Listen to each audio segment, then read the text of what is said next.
Non? A ver, bai? Sí, hola. Eta eskerrik asko gurekin egoteagatik. Nik oso gauza txikia egingo dut, bakarrik aurkezteko Shiri Hasbet gurekin dagolako. Thank you for coming to Bilbao. Eskerrik asko, Bilbon egoteagatik. Nik, lagundu nahi diot, eta lau hitz esan nahiko nituzke, berari buruz. Denok, ezagutzen duzu eta beraz, bai esan nahi du, guretzat ohore handi bat dela, bera hemen egotea gurekin, eta gauean egotea Almudena Katxorekin, eta Almudena Katxori ere eskerrak ematen dizkiogu, Siriri elkarrizketa egiteko erronka onartu izategatik. Neure esperientzia pertsonaletik, esan dezaket, Blindfold pelikula ikusi nuela, baina ez nekiela, Siriren liburu batean oinarrituta zegoela.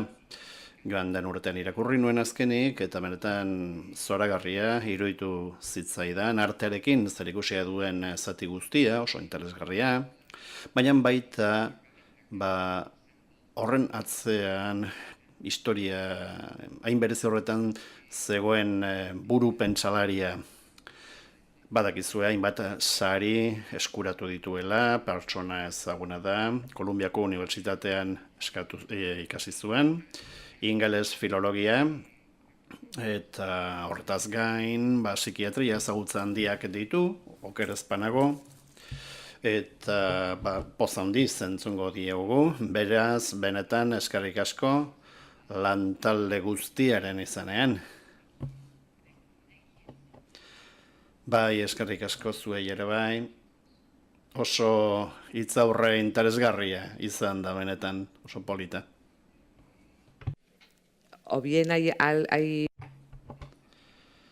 Kazetariok galderaren bat egin nahi balin baduzue, bestelanik egingo izkiot galderak, baina, berez pentsatzen dut gehiago pentsatzen genola zuek egitea galderak Siriri.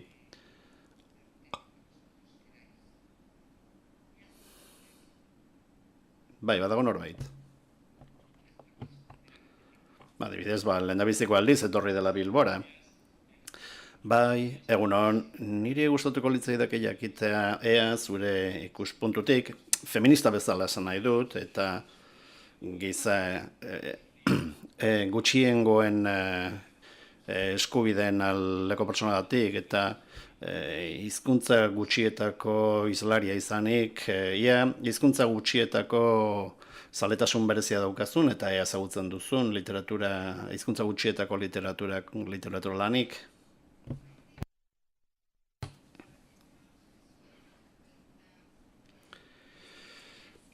Begira, euskararekin nik lehendabiziko aldiz kontaktua izan nuen hizkuntzalaritzaren bitartez. Gauza jakina da, euskara hizkuntza isolatua dela edo bakaratua, eta hori beti zerbait liluragarria da. Zer esan nahi du horrek?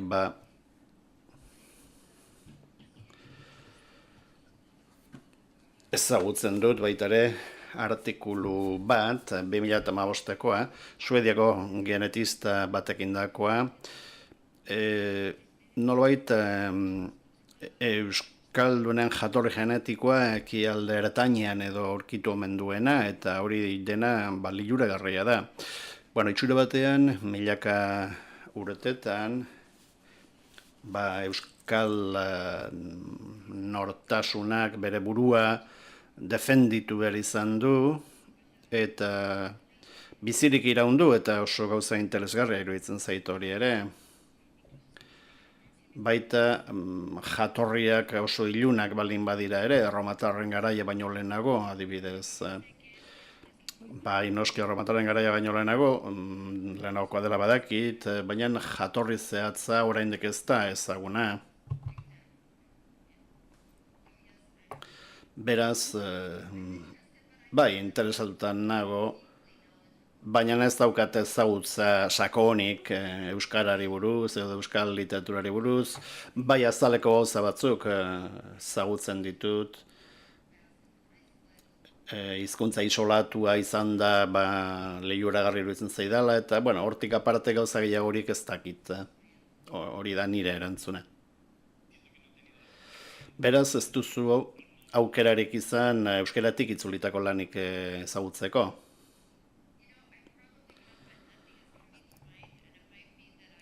Orain, egia esan dezaket, aukera berba dauki dudala, berba da zerbait irakurri dut, baina ez nago, seguru.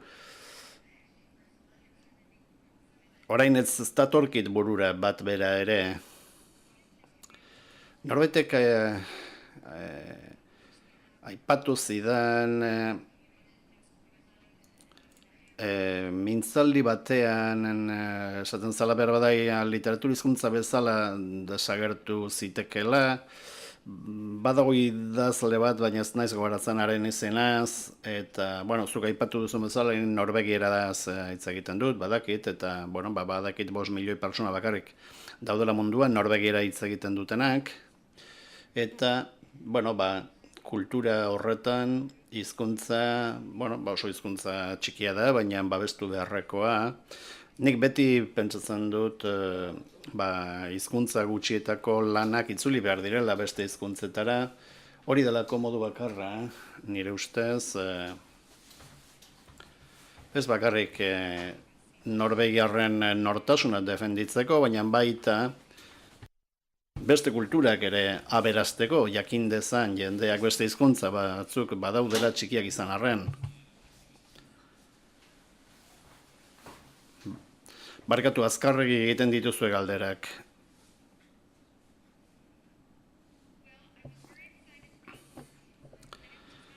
Gogo handia neukan, Gutun Zurira etortzeko eta Bilbora etortzeko, ez nuen ezagutzen, egon naiz Espainiako beste leku batzuetan, baina aitortu behar dut Bilbori buruz dakidana, museoari morutxoa esker ezagutzen dudala.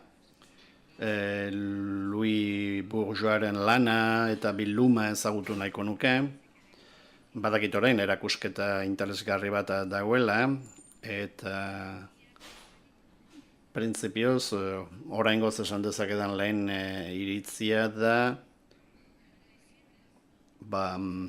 97an okarezpanago eraikizala, ez? Guggenheim musea esan nahi dut. Nik esango nuke arrasto nabarmen bat utzi duela, ez bakarrik eraikinarekin berarekin, baina hiri osoan. Ikusi dut metroko sarrera oso ederra, ikusi dut baita badirela beste arkitektura lan garrantzitsu batzuk, nolabait lerro horretan egindakoak edo ildo horri jarraituz. Beraz, bainbat kultura eta ekonomiak bat egitea lortu da hemen, eta hori oso garrantzitsua iruditzen zait.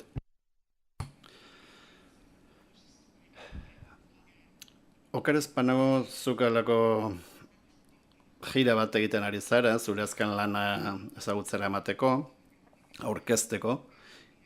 Izenburua oso bitxia iruditu zait, gizonei begiratzen dieten gizonak, badirudi halako entsagu moduko batzuk direla, elkarren arteko harreman gutxi dutenak itxura batean, nahiko nuke zuk pixkat gehiago hitz egitea lan honi buruz.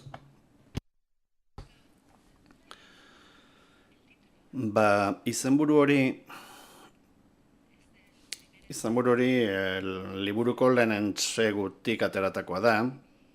Entsegu hau Muniken egin zen erakusketa baterako idatzi nuen. Bertan, Picasso, Beckman eta de Koninen margolan batzuk ikusgai zeuden, eta guztietan emakumeak zeuden margotuta.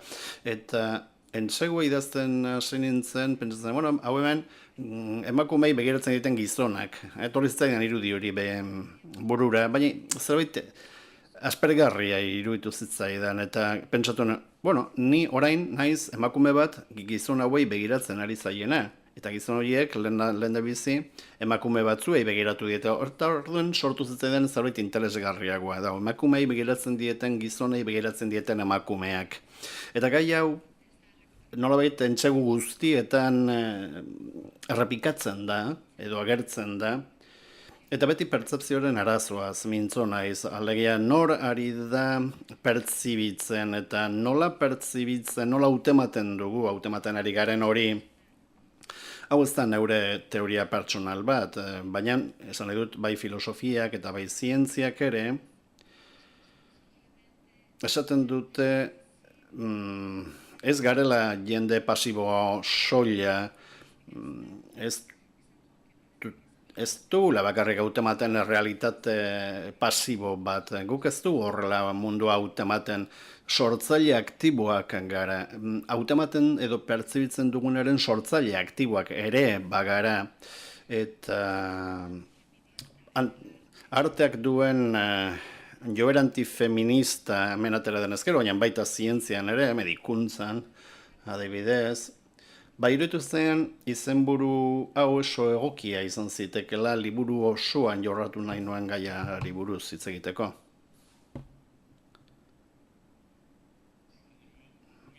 Bai, nik iruzkin txiki bat nahiko nuke Estatu Batuetako egoerari buruz, eta bereziki emakumeek ze papera jokatzen duten Trumpen kontrako oposizioan. Zer gertatzen ari dena zure ikuspegitik?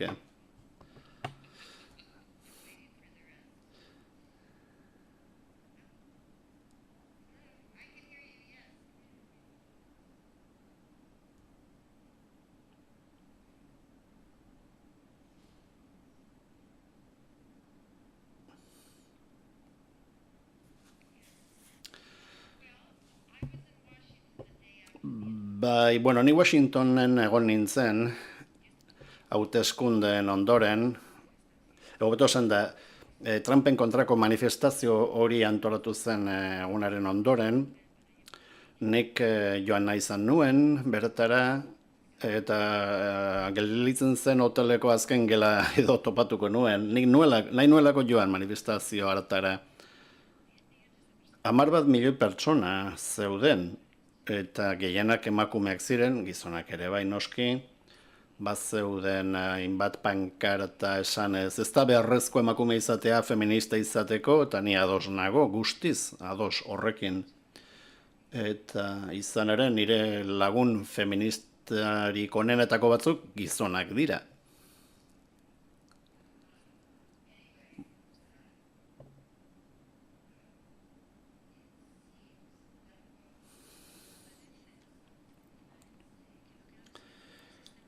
Orain, bai, resistentzia hitza erabiltzen da Estatu Batuetan, Trumpen aurrean, eta badirudi emakumeen eskutik datorrela nagusiki. Kontuan izan behar da, Estatu Batuetako emakume zurien erditik gorak eman diotela botua Trumpi. Beraz, emakumeak ez daude berez elkarturik Trumpen kontra. Hori bai, emakumeak bereziki irainduta sentitu dira Trumpen misoginiarengatik, eta emakume hauek bai parte hartu nahi izan dute kanpaina honetan,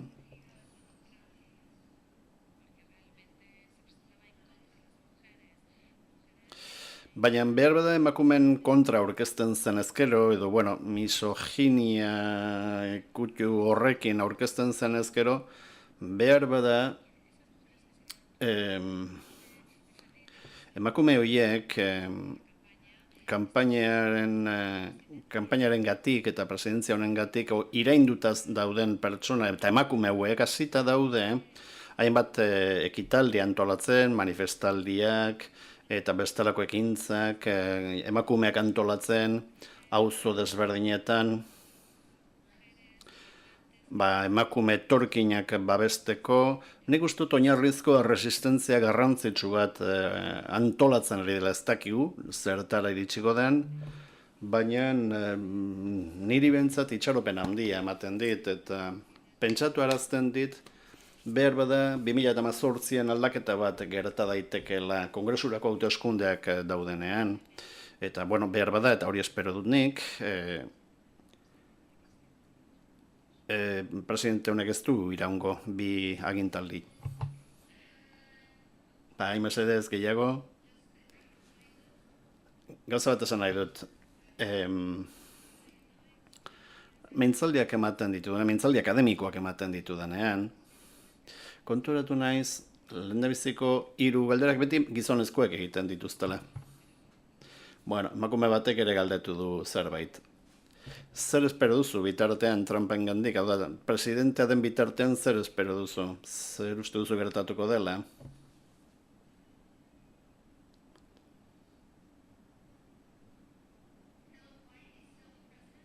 Bai, bera presidentea den bitartean,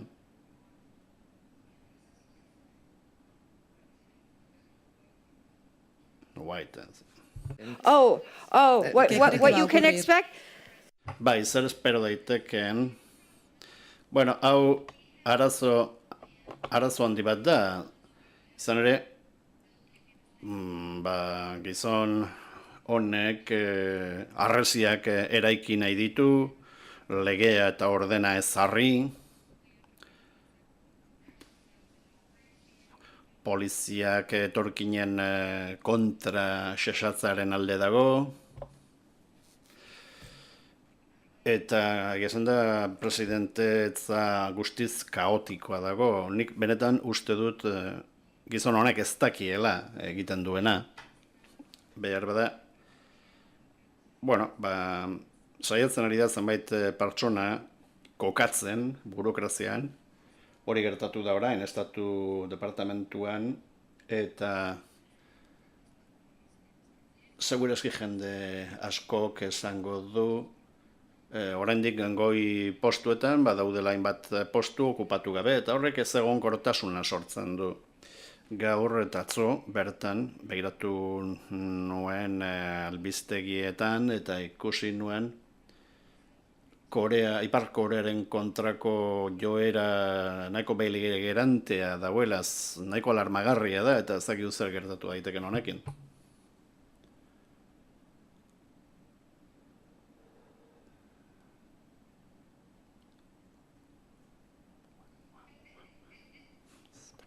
I hear you now perfectly. I think I needed to put this in my lap. Okay. Yo puedo hacer una pregunta también, ¿no? A mí me interesa mucho Okay. saber... Bai, nik galdera bat egin nahi nuke. Ze harreman duzun zientziarekin? Bueno, beti hitz egiten da filosofiaz, arteaz, filologiaz, baina, bueno, zientzia ere hor dago, nola iristen zara zu zientziara, prestakuntza linguistiko batetik, oso interes ikusgarria da, eta gainera zure liburuetan oso ondo agertzen da interes hori. Galdera ona da, hori bai. Hasieratik, bertatik, baita unibertsitatean nengoen bitartean ere, mistizismo kristaua asko interesatzen zitzaidan, baita Santa Teresaraino iritsiz. Bere autobiografia, zoragarria da, bere esperientzia mistiko batzuk kontatuz, eta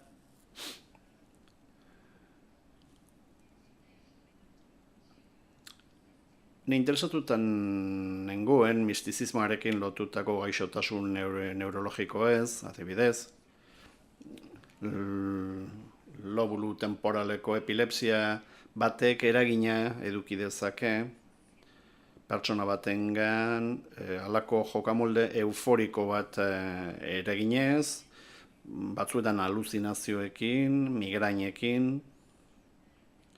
nik izaten ditut migrainak, eta behin izan nuen halako aluzinazio bat, ikusi nuen gizontxo arroxa bat, egizen da oso sentsazio etzagina izan zen.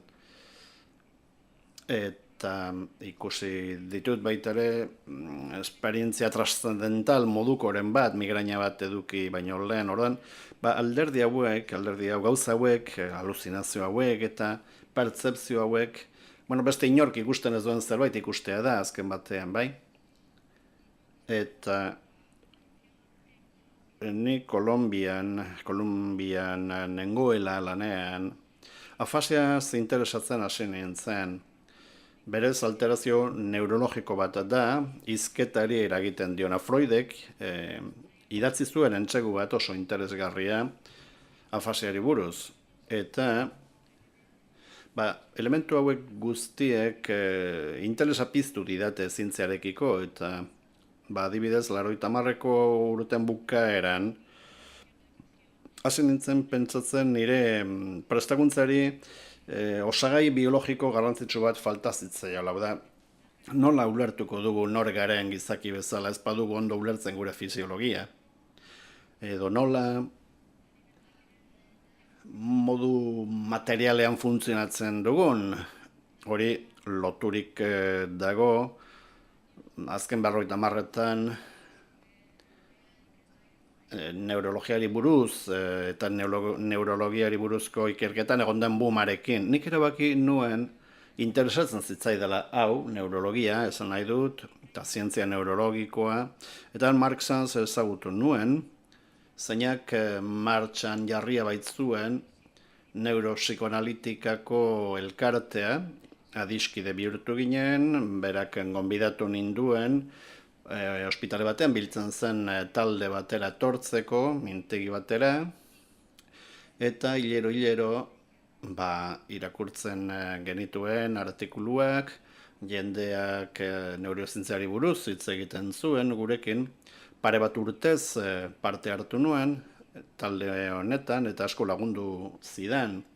Gero, hainbat mintzaldi entzun izan ditut, neurozientziari buruz, hainbat artikulu ere irakurri ditut, eta, horrela joan naiz neure burua prestatzen.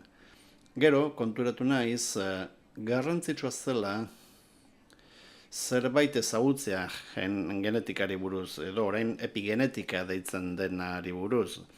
Alegia, geneen ezabapena animaliaren esperientzien bitartez ere animaliak baikara, bai? Eta adibidez, estresak aldatu dezake ADN bat erreplikatu eta gero, hau da, animaliaren bizitzan zehar egon daitezke aldaketa molekularrak ADN-ean. Eta horiek gero hereditario bihurtu daitezke. Ezagutzen duzuen Lamarck, mundu guztiak esaten zuen ero bat zela, eta hori ezin dela heredatu, baina ez dirudi gauzak hala direnik. Egunon. Gai bat atera nahiko nuke, lehenago esan duzu, gizonek lehenago galdetzen dutela prentsa aurrekoetan.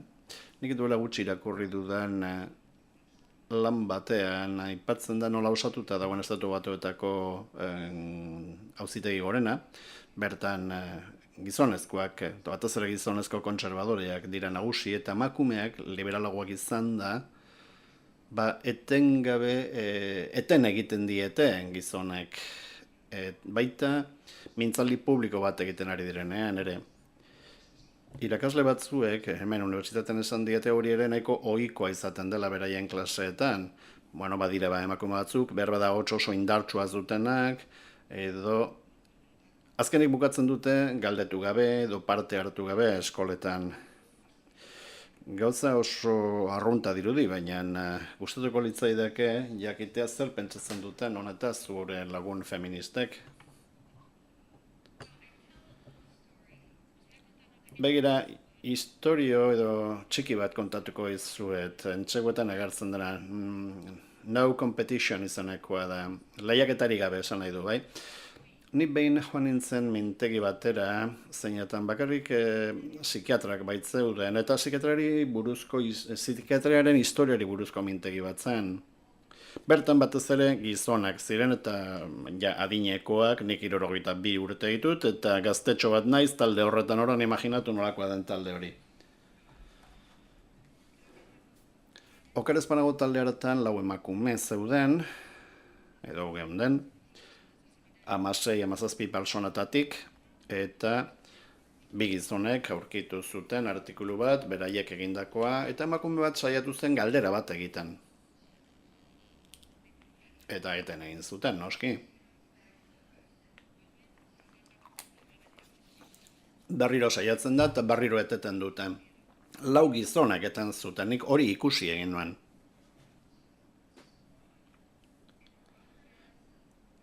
Emakume ura indartsua zen, eta tematiet alata guztiz ere eten egiten zioten. Beraz, galdera bat xuxurlatzen baduzu, ez dizute entzungo. Baina alata guztiz ere ozenki hitz egiten baduzu ere, ala eta guztiz ere, eteten baldin baizute ez da zure hautsagatik, beste zerbaitegatik izango da. Emakume honek azkenik oso azar handi hartu zuen eta oihuka hasi zen.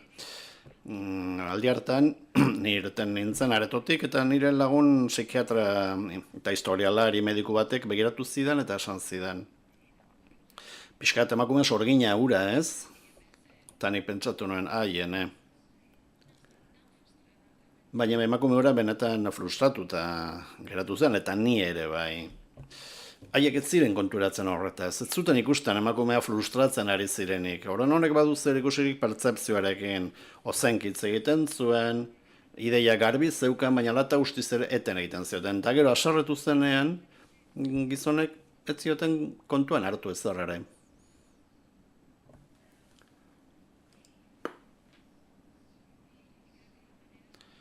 Hau nola konpondu? Batez ere, lasaitasuna ez da galdu behar, baina garbi utzi behar da, esan nahi duzuna. Horrela, galdera bat egitea tokatzen zaizunean, esan eskerrik asko, 4. aldiz, moztu didate,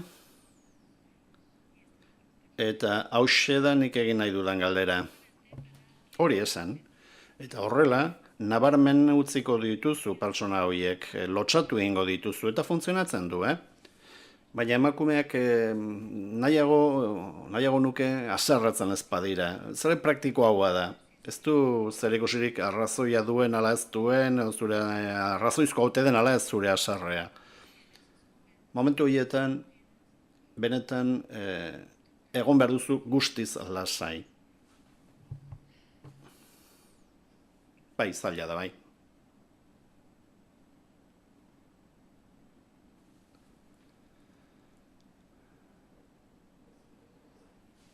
Bide honetatik jarraituz, pentsatzen dut literaturan ere antzeko zerbait gertatzen dela. Atzo, Gutunzuraren aurkezpenean esan zuten, idazten duten emakume latinoamerikarrek foro gutxiago dauzkatela hitz egiteko. Zure esperientzia ere antzekoa da?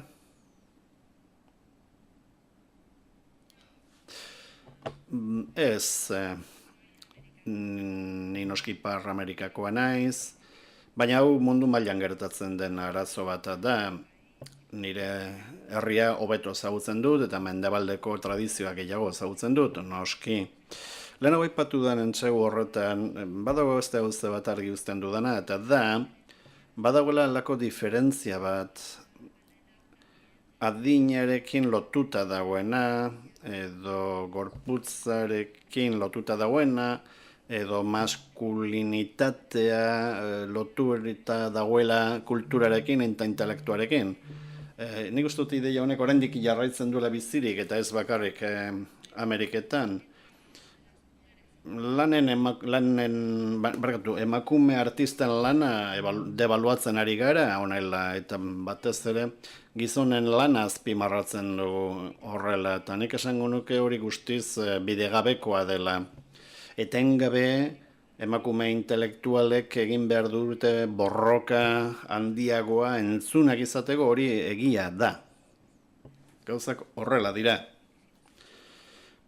Bestela gutxiagotzat hartzen dira, gutxi esten dira. Baina hau esan beharra dago. Egia da, kultura loturik dauela historiarekin. Eta gauzak horrela izan dira. jakin emakumeek ere badituzte aurre iritziak emakumeen kontra. Eta emakume batek bortizki hitz egiten duenean, ematen zaio erantzun askoz gogorragoa gizon bati baino, naiz eta berdin jokatu biek. Alegia, subkonsienteki ulertzen dugunean nola antolatuta dauden sesgo hauek, orduan lortu dezakegu hien kontra borrokatzea.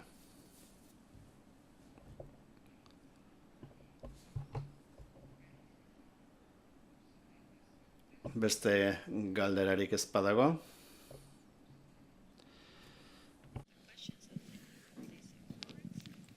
Thank you so much. Thank you, Thank Jo. you for listening. Eskerrik asko, zuen galderengatik eta zuen interesarengatik.